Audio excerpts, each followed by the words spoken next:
আজকের এই ভিডিওর মাধ্যমে একটি নতুন ভিডিও সিরিজ শুরু করছি। এই সিরিজের ভিডিওগুলোতে আমি কম্পিউটার বিষয়ে থিওরিটিক্যাল আলোচনা করব। যারা কম্পিউটার নিয়ে পড়াশুনো করছো বা কম্পিউটারের থিওরিটিক্যাল বিষয়বস্তু সম্পর্কে জানতে চাও, তারা অবশ্যই এই ভিডিওগুলি দেখো। বিশেষ করে যারা কম্পিউটার নিয়ে পড়ছো তাদের জন্য এই ভিডিওগুলি খুবই হেল্পফুল হবে। আমার ভিডিও দেখে তোমরা পড়ার জন্য নোটসও বানিয়ে নিতে পারো। কম্পিউটারের বিষয় যারাই নলেজ বাড়াতে চাও তারা এই ভিডিওগুলো দেখতে পারো।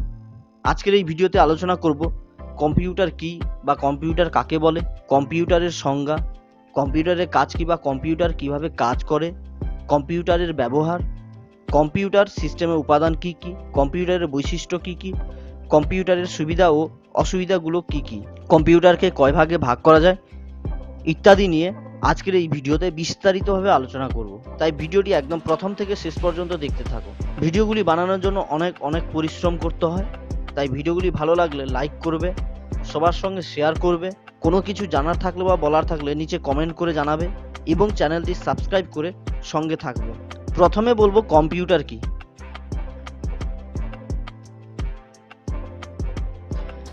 কম্পিউটার হলো একটি অতি দ্রুতগতি সম্পন্ন ডিজিটাল ইলেকট্রনিক যন্ত্র যা বিভিন্ন ধরনের ডেটা বা তথ্য ইনপুট হিসেবে গ্রহণ করে এবং তা বিভিন্ন প্রক্রিয়ার মাধ্যমে বিশ্লেষণ বা প্রসেস করে নির্ভুল ফলাফল আউটপুট হিসেবে প্রদান করে এবং ভবিষ্যৎ ব্যবহারের জন্য ফলাফলটি নিজের মেমোরিতে সঞ্চিত রাখে। তাকেই আমরা কম্পিউটার বলি। কম্পিউটার কিভাবে কাজ করে? কম্পিউটার প্রথমে বিভিন্ন ইনপুট ডিভাইসের সাহায্যে প্রথমে ইনপুট নেয়, তারপর সেটিকে সিপিইউ দ্বারা প্রসেস বা বিশ্লেষণ করে এবং বিভিন্ন আউটপুট ডিভাইসের সাহায্যে আমাদের আউটপুট প্রদান করে। এরপরে আলোচনা করব কম্পিউটারের ব্যবহার। বর্তমান যুগ কম্পিউটার ছাড়া অচল। আমরা সব জায়গাতেই কম্পিউটার দেখতে পাই, এমন কোনো জায়গা নেই যেখানে আমরা কম্পিউটার দেখতে পাই না। তাই এই বিষয় নিয়ে বেশি কিছু বলার নেই, কারণ আমরা সবাই দেখতে পাই এখন প্রত্যেকটি জায়গাতেই কম্পিউটার প্রচুর পরিমাণে ব্যবহৃত হয়। কম্পিউটার ছাড়া কোনো কাজই আমরা এখন বর্তমানে করতে পারি না। এমনকি আমরা সবাই একটি কম্পিউটার নিয়ে বর্তমানে ঘোরাঘুরি করি। আমি বলছি মোবাইলের কথা। মোবাইলও হলো একটি পকেট কম্পিউটার। তাই কম্পিউটার এখন আমরা সব জায়গাতে সব কাজেই ব্যবহার করছি। এবারে দেখব কম্পিউটারের বৈশিষ্ট্য কি কি আছে। আমি প্রত্যেকটি বিষয় নিয়ে বিস্তারিতভাবে আলোচনা করব। প্রথমে বলবো নির্ভুলভাবে কাজ করা। কম্পিউটার কোনো কাজ করার পর আমাদের নির্ভুল ফলাফল দেয়, যা মানুষের পক্ষে একেবারেই সম্ভব নয়। কম্পিউটার অবিশ্বাস্য দ্রুত গতিতে কাজ করে। এই কাজের গতি পরিমাপ করা হয় MIPS, million instruction per second এককে। কম্পিউটার কাজ করে বৈদ্যুতিক সিগন্যালের মাধ্যমে, তাই এটি অল্প সময়ে অনেক বেশি কাজ করতে পারে।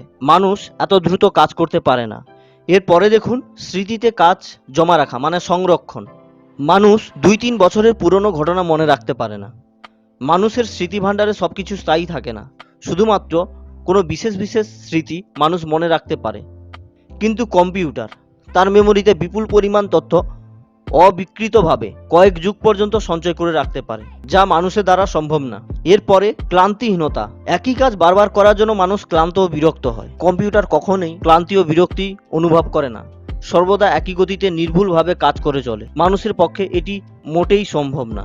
এরপরে জটিল কাজ। বর্তমানে কম্পিউটার অনেক জটিল এবং আমাদের কাছে যেগুলো অসম্ভব মনে হয় সেই অসম্ভব এবং জটিল কাজগুলোকে এক নিমেষেই করে দিতে পারে। যেমন ওয়েদার রিপোর্ট তৈরি করা, মিসাইল লঞ্চ করা, যে কোনো স্যাটেলাইট উৎক্ষেপণ করা, এই সমস্ত কাজই কম্পিউটার নির্ভুলভাবে করতে পারে। এরপরে স্বয়ংক্রিয়তা। কম্পিউটার স্বয়ংক্রিয়ভাবে কাজ করতে পারে, অর্থাৎ নির্দেশ মোতাবেক স্বয়ংক্রিয়ভাবে কম্পিউটার যে কোনো ডেটা প্রক্রিয়াকরণ করে সমস্যার সমাধান দিতে পারে। বহুমুখিতা। কম্পিউটারই একমাত্র যন্ত্র যার সাহায্যে একাধিক কাজ করা সম্ভব, যা মানুষের পক্ষে সম্ভব না।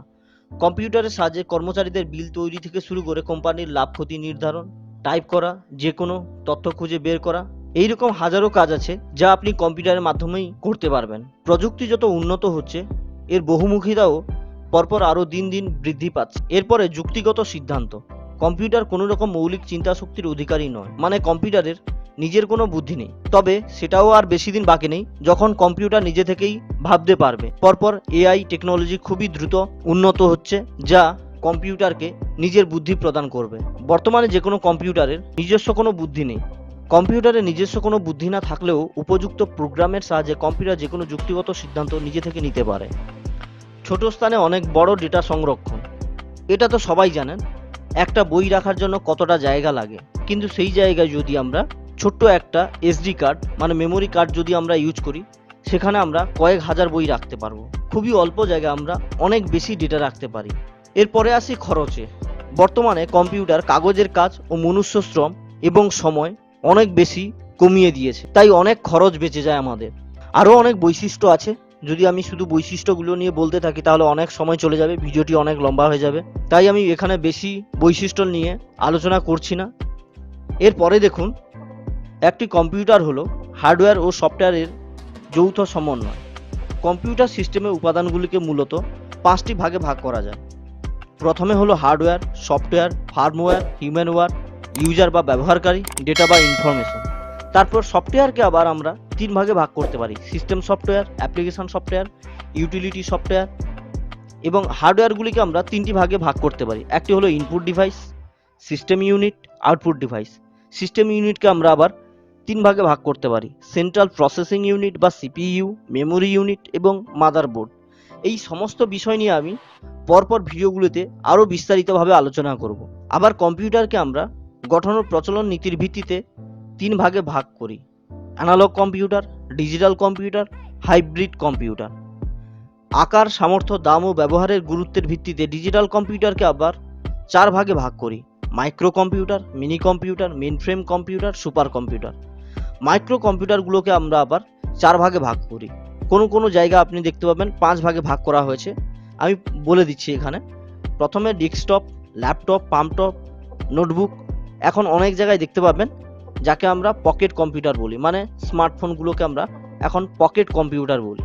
এইসব বিষয় নিয়েও আমি বিস্তারিত আলোচনা করে ভিডিও তৈরি করব। এখান থেকে 4টি দেখুন, 4টি দেখলে ভালোভাবে বুঝতে পারবেন আরও।